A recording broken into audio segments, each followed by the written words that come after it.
La caída en el tiempo, por Émile Cioran. 4. El escéptico y el bárbaro. Aunque se puede imaginar sin esfuerzo a la humanidad entera víctima de las convulsiones, o, por lo menos, del azoramiento, en cambio sería tenerla en demasiada estima, creer que pudiera jamás elevarse en su totalidad a la duda reservada, en general, a algunos réprobos de elección. Sin embargo, accede a ella parcialmente en esos raros momentos en que cambia de dioses y los espíritus, sometidos a instancias contradictorias, no saben ya qué causa defender ni a qué verdad acogerse. Cuando el cristianismo hizo irrupción en Roma, los criados lo adoptaron sin titubeos. Los patriarcas se negaron a aceptarlo, y les tomó tiempo pasar de la aversión a la curiosidad, de la curiosidad al fervor. Imaginemos un lector de los bosquejos pirrónicos ante los evangelios. ¿Mediante qué artificio conciliar, no dos doctrinas, sino dos universos irreductibles? ¿Y cómo cultivar parábolas ingeniosas cuando se debate uno en las últimas perplejidades del intelecto? Los tratados donde Sextus, a principios del siglo III de nuestra era, estableció el saldo de todas las dudas antiguas, son una compilación exhaustiva de lo irrespirable, lo más vertiginoso que se ha escrito, y, hay que decirlo, lo más aburrido. Demasiado sutiles y demasiado metódicos para poder rivalizar con las nuevas supersticiones. Los tratados eran la expresión de un mundo acabado, condenado, sin porvenir. Ello no impidió que el escepticismo, cuyas tesis habían sido codificadas, se mantuviera todavía algún tiempo en posiciones perdidas, hasta el día en que cristianos y bárbaros unieron sus esfuerzos para reducirlo y abolirlo. Una civilización empieza por el mito y se termina con la duda. Duda teórica que, cuando la enfrenta a sí misma, se torna duda práctica. No sabría empezar poniendo en tela de juicio valores que aún no ha creado. Una vez producidos, se cansa y se aparta de ellos. Los examina y los pesa con una objetividad devastadora. Las diversas creencias que había engendrado y que ahora van a la deriva, son sustituidas por un sistema de incertidumbres. Organiza su naufragio metafísico y lo logra maravillosamente cuando un Sextus le ayuda. En los últimos días de la antigüedad, el escepticismo tuvo una dignidad que no habría de encontrar en el Renacimiento, a pesar de un Montaigne, ni siquiera en el siglo XVII, a pesar de un Hume. Solo Pascal, si hubiese querido, hubiera podido salvarlo y rehabilitarlo, pero le dio la espalda y dejó que se disgregara al margen de la filosofía moderna. También nosotros que estamos hoy a punto de cambiar de dioses, ¿tendremos el suficiente desahogo para cultivar el escepticismo? ¿Se le otorgará un poco de atención?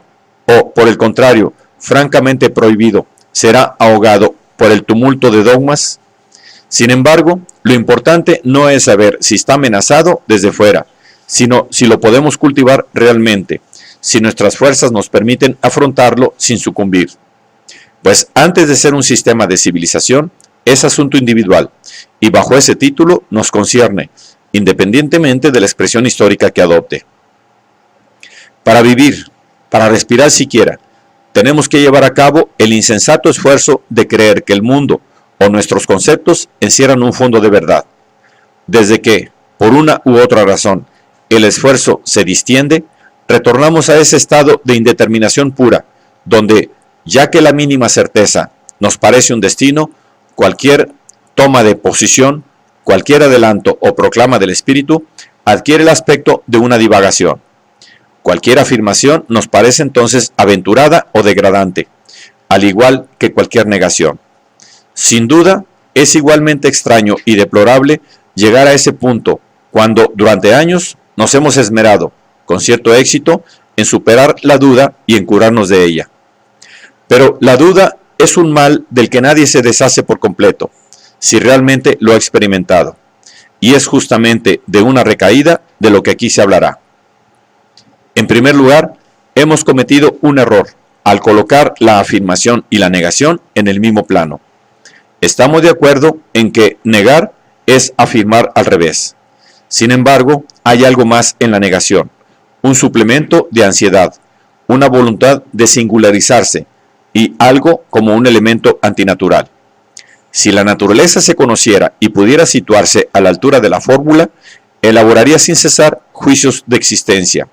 Solo el espíritu tiene la facultad de rechazar lo que es y de solazarse en lo que no es. Solo él produce, cuando él fabrica ausencia. No tomo conciencia de mí mismo, no soy, sino cuando niego. En cuanto afirmo, me vuelvo intercambiable y me comporto como un sujeto. Puesto que el no presidió la fragmentación de la unidad primitiva, un placer añejo y malsano se apega a toda forma de negación, capital o frívola. Nos ingeniamos en destruir reputaciones, la de Dios en primer lugar.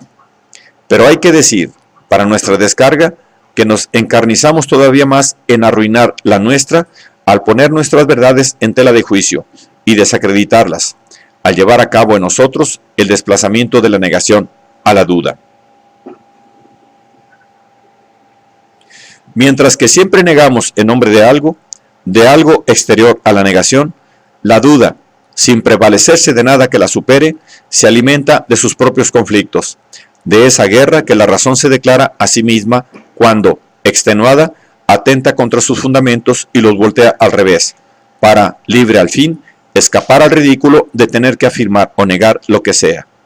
Mientras que la razón se divide a sí misma, se divide a sí misma, nosotros nos erguimos en jueces y creemos poder examinarla o contrarrestarla en nombre de un yo sobre el cual no tendría injerencia o del cual no sería más que un accidente, sin tomar en cuenta que, lógicamente, es imposible situarnos por encima de ella para reconocer o discutir su validez, pues no hay instancia que sea superior a ella ni sentencia que no emane de ella misma. Sin embargo, todo sucede prácticamente como si, por un subterfugio o un milagro, consiguiésemos liberarnos de sus categorías y de sus impedimentos. ¿Tan insólita es la hazaña?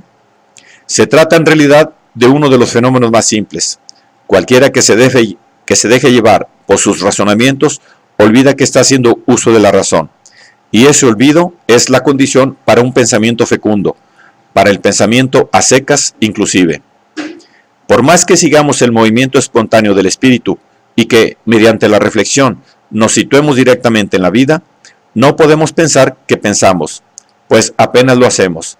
Nuestras ideas se combaten y se neutralizan unas a otras, en el interior de una conciencia vacía. A este estado de esterilidad, donde no avanzamos ni retrocedemos, a ese atropello excepcional nos conduce la duda, que en muchos aspectos se emparentan con la sequedad de los místicos. Creímos haber tocado lo definitivo e instalarnos en lo inefable. Nos hemos precipitado en lo incierto y estamos devorados por lo insípido. Todo se degrada y se desmorona en una torsión del intelecto sobre sí mismo, en un estupor colérico. La duda se abate sobre nosotros como una calamidad. Lejos de escogerla, caemos en ella, y de nada vale intentar liberarnos o escamotearla. La duda no nos pierde de vista, pues ni siquiera es cierto que caiga sobre nosotros, ya se encontraba en nuestro interior, y le estábamos predestinados. Nadie escoge la falta de elección, ni se afana por escoger la falta de opción, debido a que nada de lo que nos impresiona profundamente es querido. Somos libres de inventarnos tormentos. Como tales, no son más que postura.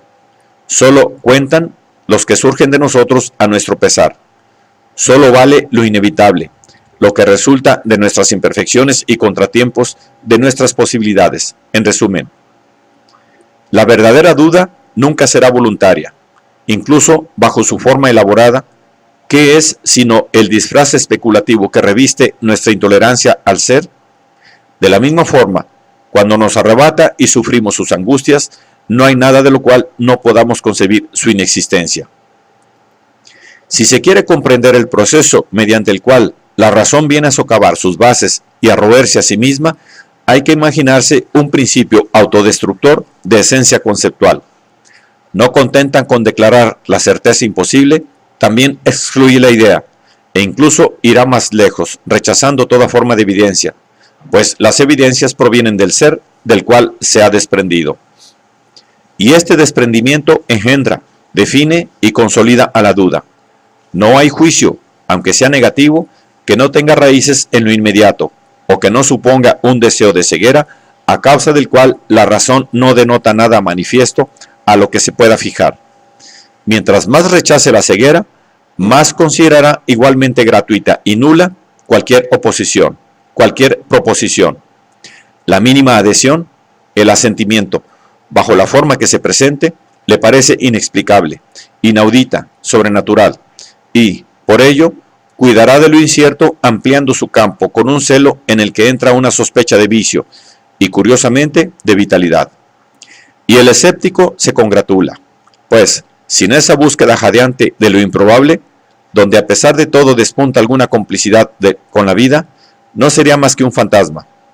Por otra parte, está bastante cerca de ese estado, ya que tiene que dudar hasta el momento en que no hay más materia de duda, en que todo se desvanece y volatiliza, y en que, asimilando el vértigo mismo a un resto de evidencia, a un simulacro de certeza, percibirá con agudeza mortal la carencia de lo inanimado y de lo vivo, y, singularmente, de nuestras facultades, que, a través de él, denunciarán por sí mismas sus pretensiones y sus insuficiencias.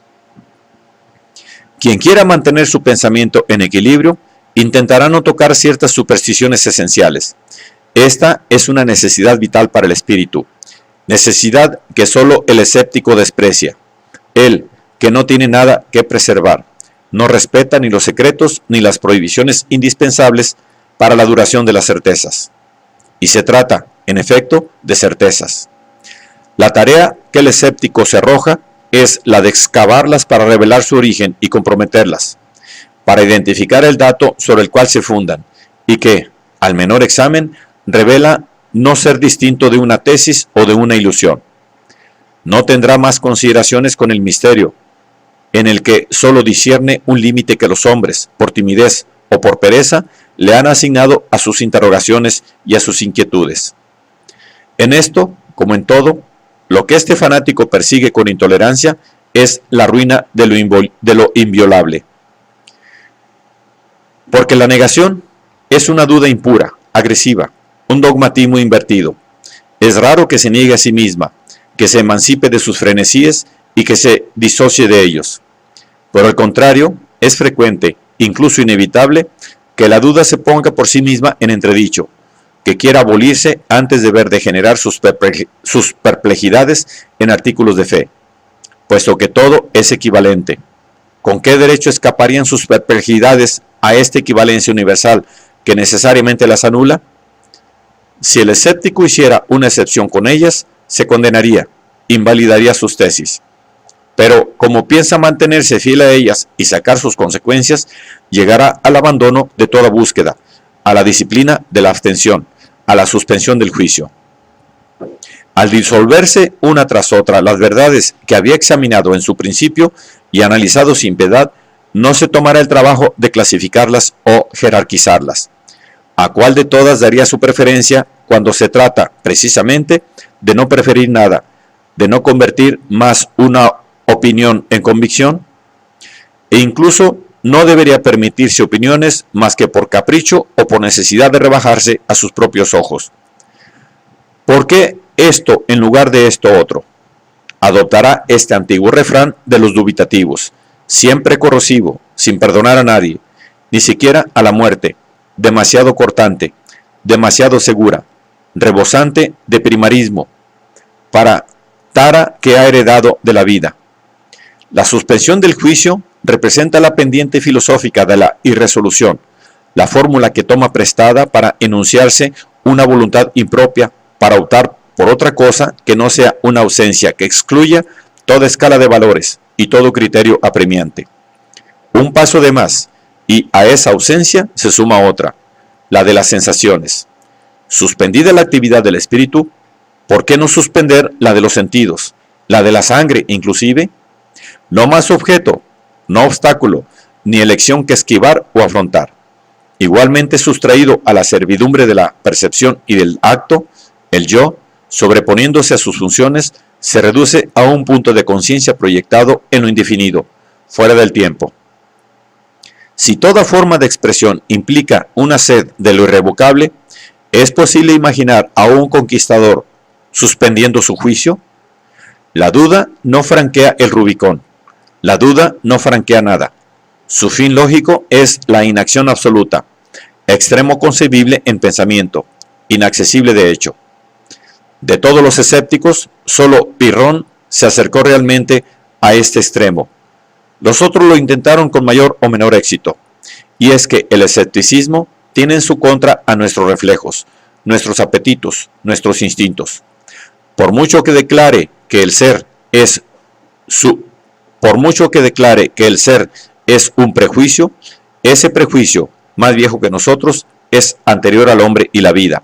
Resiste nuestros ataques, prescinde de razonamientos y de pruebas, pues también todo lo que existe se manifiesta y dura, se apoya en lo indemostrable y lo inverificable. Quien no hace suya la frase de Keats, después de todo, seguramente hay algo real en este mundo, se coloca para siempre fuera de los actos. La certeza que se expresa en ella no es, sin embargo, lo suficientemente imperiosa como para poseer virtudes dinámicas. Para actuar efectivamente importa creer todavía en la realidad del bien y del mal, en su existencia distinta y autónoma.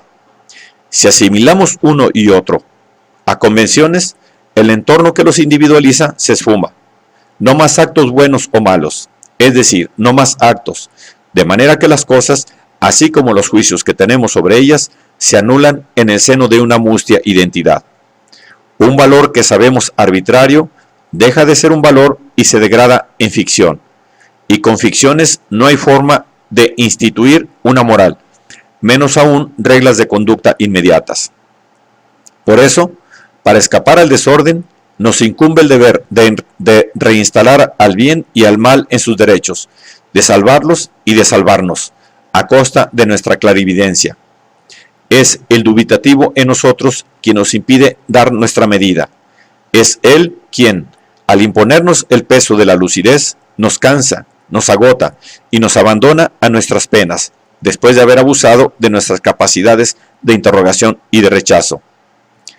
En cierto sentido, cualquier duda es superior a nuestras fuerzas. ¿Solamente a las nuestras? Un Dios que sufre, ya se ha visto, es normal. Un Dios que duda es tan miserable como nosotros.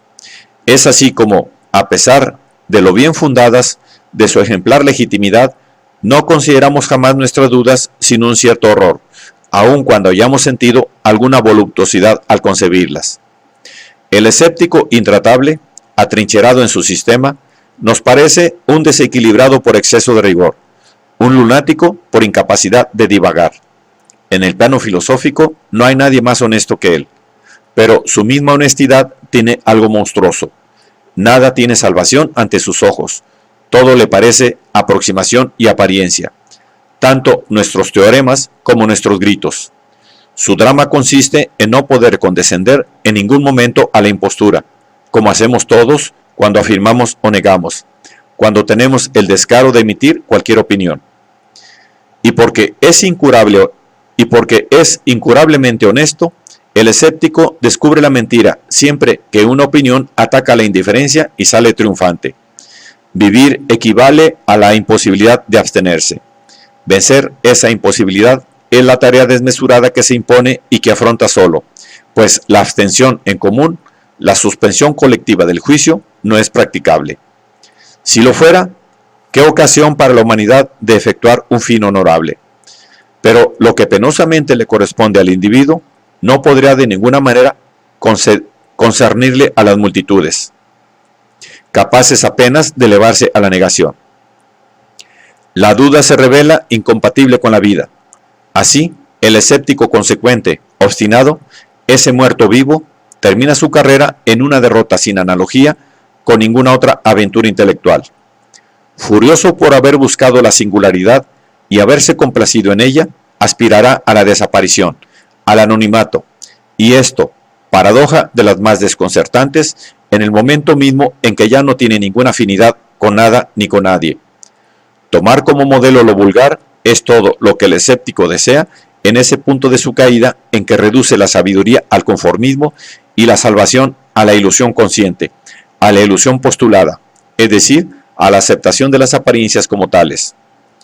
Pero olvida que las apariencias no son un recurso, a menos que se esté lo bastante obnubilado como para asimilarlas a realidades, a menos que se goce de la ilusión ingenua que se ignora.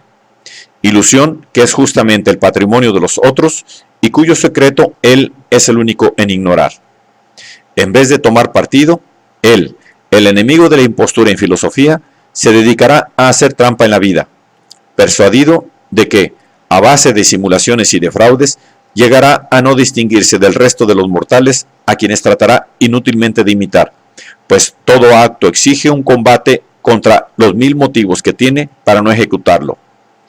El peor de sus gestos será concertado, resultado de una tensión y de una estrategia, como si tuviera que tomar por asalto cada instante, a falta de poder sumergirse en él naturalmente. Se crispa y se debate en la vana esperanza de enderezar el ser que ha dislocado. Su conciencia, como la de Macbeth, está devastada.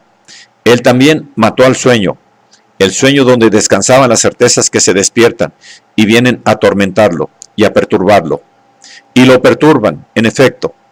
Pero como no se rebaja a tener remordimientos, contempla el desfile de sus víctimas con un malestar suavizado por la ironía. ¿Qué le importan ahora esas recriminaciones de fantasmas? Eximido de sus empresas y de sus delirios, alcanzó la liberación, pero una liberación sin salvación, preludio a la experiencia integral del vacío a la que se acerca por completo, cuando, después de haber dudado de sus dudas, acaba por dudar de sí mismo, por menospreciarse y detestarse, por no creer ya en su misión de destructor.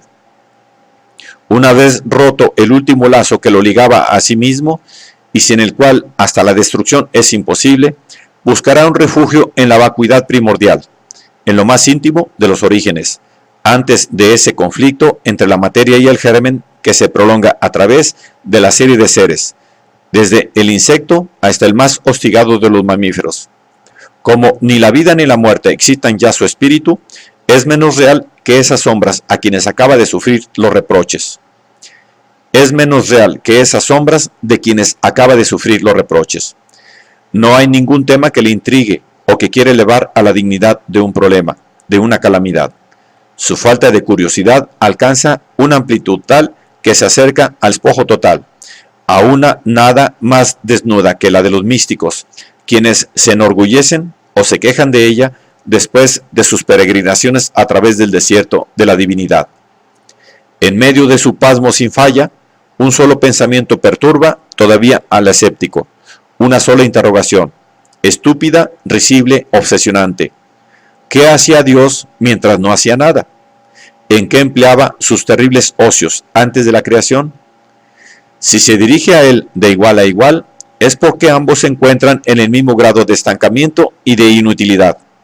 Cuando sus sentidos se marchitan por falta de objetos que puedan llamar su atención y su razón deja de ejercitarse a causa del horror que le provoca emitir juicios, está en un punto en el que ya no puede dirigirse más que al no creador, a quien se asemeja, con quien se confunde, y en quien el todo indiscernible del nada es el espacio donde estéril y postrado se realiza, reposa.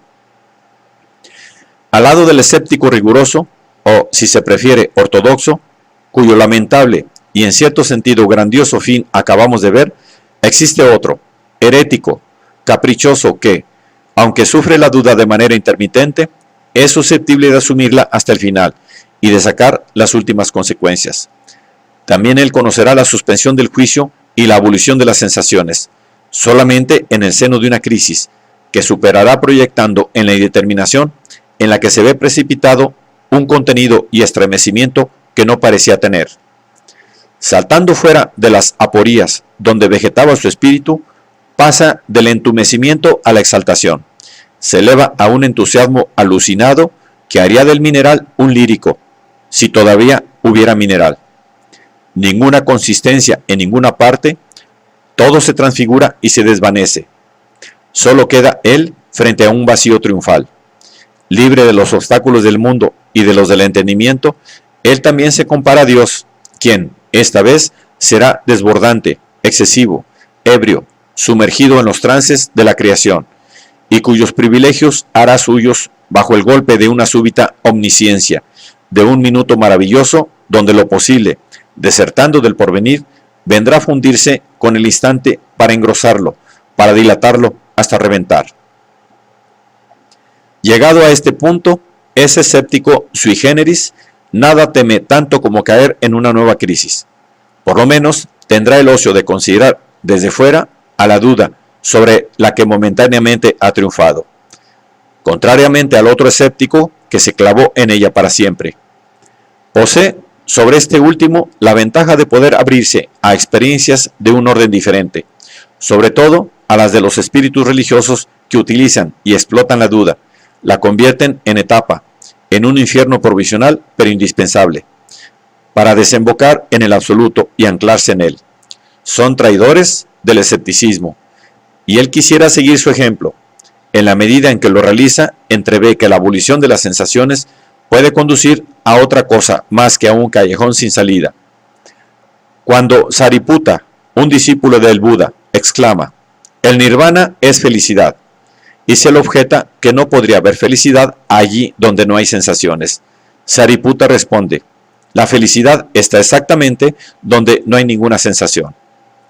Esta ya no es una paradoja para aquel que, a pesar de sus tribulaciones y su usura, dispone todavía de suficientes recursos para reunirse con el ser en los confines del vacío y para vencer, aunque por breves momentos, ese apetito de irrealidad del que surge la claridad incuestionable de la duda, a la que solo podemos oponer evidencias extrarracionales, concebidas por otro apetito, el apetito de lo real.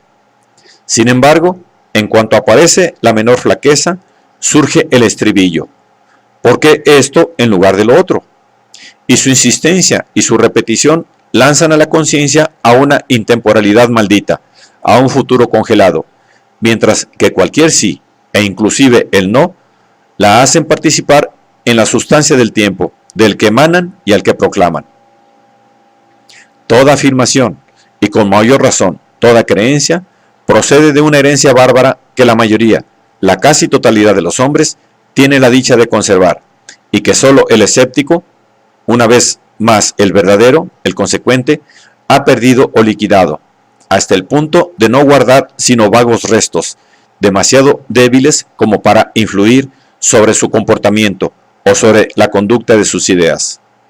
Por otra parte, si existen escépticos aislados en cada época, el escepticismo como fenómeno histórico no se encuentra más que en los momentos en que una civilización ya no tiene alma, en el sentido que Platón da a la palabra, lo que se mueve por sí mismo.